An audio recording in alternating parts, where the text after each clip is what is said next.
Okay, magandang gabi mga boss. Kung naalala nyo to, itong Honda City na 2005 model na napasama sa vlog natin ni Titi Yake. Nabenta na po ito pero bebenta na rin uli nung nakabili. Ang nakabili nito yung tito nila. Kasama uli natin si Titi Yake. Boss. Magandang gabi mga bossing. Ito ay galing na po sa akin. Ngayon, naisipang ibenta. Ang tsuhin namin, bebenta na daw. Ngayon, hindi po ito sinauli. Ito po ay ibebenta nila uli. Kaya, ang ginagawa po namin, tutulungan na lang po namin sila. Ito po, Honda City IDSi na 2004 model. Acquired siya ng 2005. Ayun, makinis naman, buo. Lahat po ng all power niyan gumagana. Tapos, ang kagandahan dito, lahat po ng pang-ilalim niyan, bagong gawa na. Kaya, wala na po kayong iisipin pa. Lahat po yan, kondisyon. Pati check engine niyan, lahat gumagana. Ayan, okay. Ikutan po natin ang likod. Walang error yan pre ha? Walang error ha? Walang error. Oo. Ngayon, na nakaraan, kung nakita nyo sa video, etong hood, may sticker. Yung pala, nung tinagal yung sticker, makinis pala yung hood eh. Di ba? Yung iba kasi, pag nilalagyan ng sticker, talagang akala mo, wala na. kupas na. Buti hindi. Ang pinakakupas lang niya, yung bubong. Yan. Tsaka dyan sa likod, meron. Yan. Tapos, ito pa isang issue niya, Handle. Yan, medyo hindi kita. Yan, isa pang issue yan. Nabasag yan. Nabali lang. Pero nabasag. nabubuksan pa. Magkano yung sa Shopee yan? Mura lang sa Shopee yan. Baka wala pang 500 yan. Ito naman loob niya. Kita mo loob. Ayan. Yan ha. Ito muna pre. Itong pasensya na ko kayo kasi madilim dito sa parking nila. Yan. And Honda City IDSi 2004 model, automatic transmission.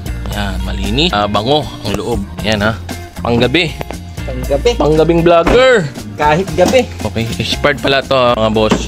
Expired ang rehistro, pero ang aircon malamig at walang delay. Yan. Walang delay. Kita mo check engine. Ayan pre. Check engine. Okay, makita natin. Nawala ang check engine. Start natin. Okay.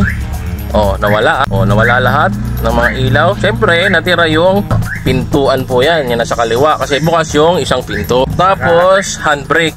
Kasi naka-handbrake. Yan. Tapos, parking. Tapos, meron tong alarm. Yan. Meron tong ilaw pala. Nagpapakahirap pa tayo. Nagpapakahirap ka pa mag-flashlight. Ayan. Maliwanag na. Meron naman palang ilaw. Pasaway ka talaga. May ilaw naman pala. Okay. Sige. Okay. Pwede na yan. Tapos, sabihin mo kung ano yung mga pinagpapalitan dyan. Bago daw dyan, yung booster ng preno, hydropack, bago lahat din ng preno niyan. Tapos, bago pati yung lahat ng pangilalim, mga shock mounting, bago din lahat yata yan. Pati yung mga tie rod. Magkano inabot nung gastos dyan? Ang umabot ng gastos sila dyan, 25. 25k ha? 25k na gastos. Tapos, bago maibenta ni Titi Yake to, pinagpapalitan mo yung mga spark plug. Brand new lahat. Pinalitan yata nila uli. Nagpalit uli sila. Lahat. Pati mga fuel pump, filter yata bago. Okay. Ngayon, ang pinaka-issue na lang nito, kung maselan kayo, yan, yung may part na ayan, kupas yung bubong, tapos ibasag yung door opener, yan. Mags ng pang modelo na Honda City rin to, di ba? Na modelo. Tapos makakapal ang goma niyan.